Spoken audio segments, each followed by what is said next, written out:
Hi YouTube, this is a video response to a girl called Datgurlnyaa that is on my YouTube subscription regarding hairdressers and why. I think these 7 things of what they don't like about hairdressers and why, you know, what I'm just giving this tag. Number 1, your attitude. Your attitude in the working environment must be absolutely impeccable no matter what. Okay? I know sometimes you might get some challenging clients and it's difficult for you to try and keep a well-balanced attitude, but it's integral and it's all part of your business becoming more successful for it to grow. Because basically, other than the regular routes of advertising, most of advertising for hairdressers is done by word of mouth. And if somebody knows that they have a very good hairdresser, they will tell people. Okay? So the attitude has to change. Tired of going into hairdressers, especially black hairdressers in this country, because the standard of hairdressing should be, for what we're getting and for what we're paying for our money is not right. The standard is just rubbish. It's not very good. Unless you happen to be one of those high class hairdressers where the standard, you pay more money, but you know you're going to get a better environment, basically, in terms of standard. Number 2, working environment. Okay, this is my pet peeve. The working environment must be kept clean at all times. You know how many times I go into a hairdressing shop and the towels are not clean? The combs are not clean. You don't make sure that there's enough towels and combs so that whoever comes through that door to use your service in your establishment, there's always clean towels and clean combs. I'm tired of going into black hairdressing shops and seeing them use dirty combs and dirty towels on people's freshly washed hair. You realize the amount of germs you're spreading? You can give people lice that way. Oh, I'm a black hairdresser. Black people don't get those things. Oh, I'm sorry. We can get it. Oh, yes, lice doesn't like oil because we use a lot of oil in our head. But it doesn't mean that we can't get it. Even alopecia, those sort of things. Keep your stuff clean and make sure you keep on top of the people you're renting the chairs to. Make sure that their stuff is kept clean. Okay, it might take a little longer before you do your next client, and I know that maybe the rent you have to be paying may be high, so you got to try and get as many bums on seats as possible, but that's no excuse for shoddy untidiness and uncleanliness. Keep your stuff clean. If you can go around and sweep the hair off the floor, you can jolly well make sure there's fresh towels, clean combs, or a spare set of combs, brushes, right? The combs inside of the hair dryer, clean, everything clean.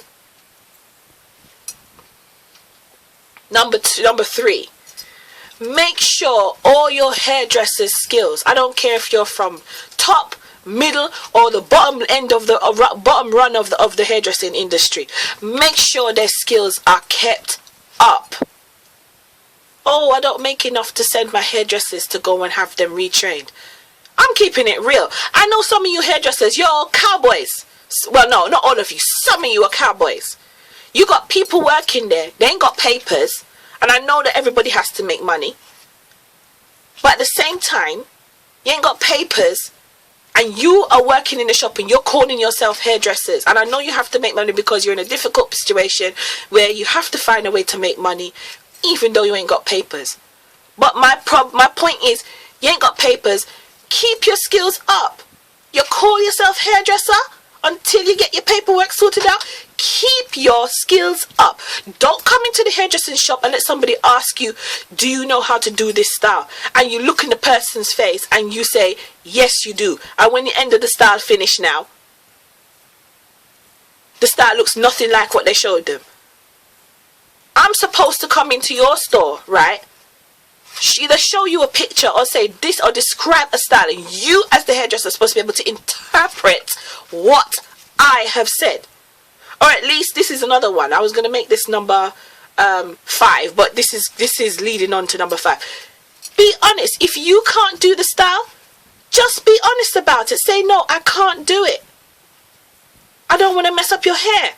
I know there's some people that probably will be feeling a bit funny about it, but I personally would feel much better that you're being honest about the fact that you don't want to mess up my hair, you don't understand how to do the style, and you'd much rather prefer they try something else, or you send them to a much higher qualified person in your store or to another shop that you know can do it.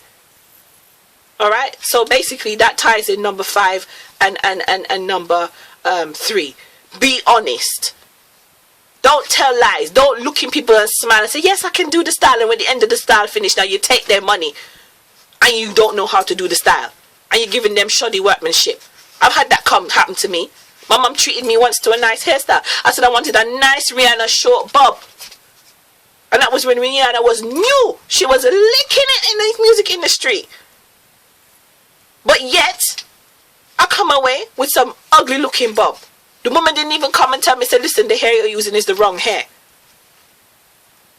Foolishness. Nonsense. Number 4, good customer service. Make sure your customer service is absolutely on point. I'm sick and tired of shoddy customer service to the hairdressing standard in this country. Sick of it. Especially if you're a black hairdresser. I don't care what level you are. Your customer service has to be on point. Number 6, because I've already said number 5. Don't you ever, under any circumstances, and some of the customers are guilty of this as well, chatting their business in the hairdressing salon. You as a professional, you're standing there doing the person say, don't gossip other people's business in the salon. You know how many times I feel so bad? I'm sitting there in the chair and the person is gossiping other people over my head. Disgusting. It's unprofessional. Don't be doing that.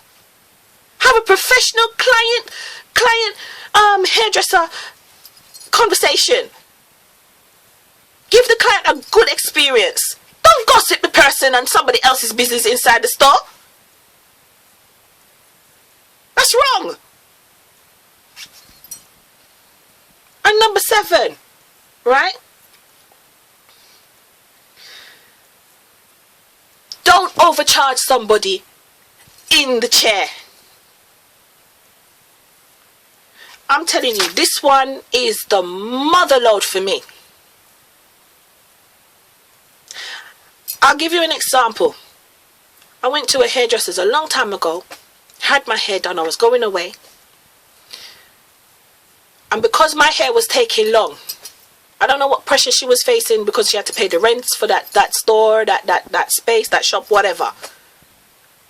Right? But because my hair was taking long, the other clients who were there wanted to get their hair done were leaving and going elsewhere to get their hair done. So she obviously was using money.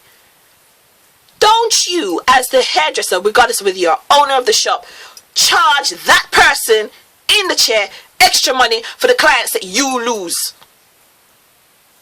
Just because the hairdresser that you employ or rent the chair to is taking too long with the client's hair. You take that up with that hairdresser.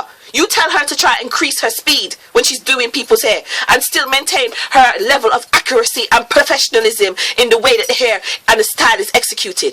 Don't you dare charge people extra in the chair when you've already agreed the price. That's disgusting behavior and highly unprofessional. You could get done by trading standards for doing that.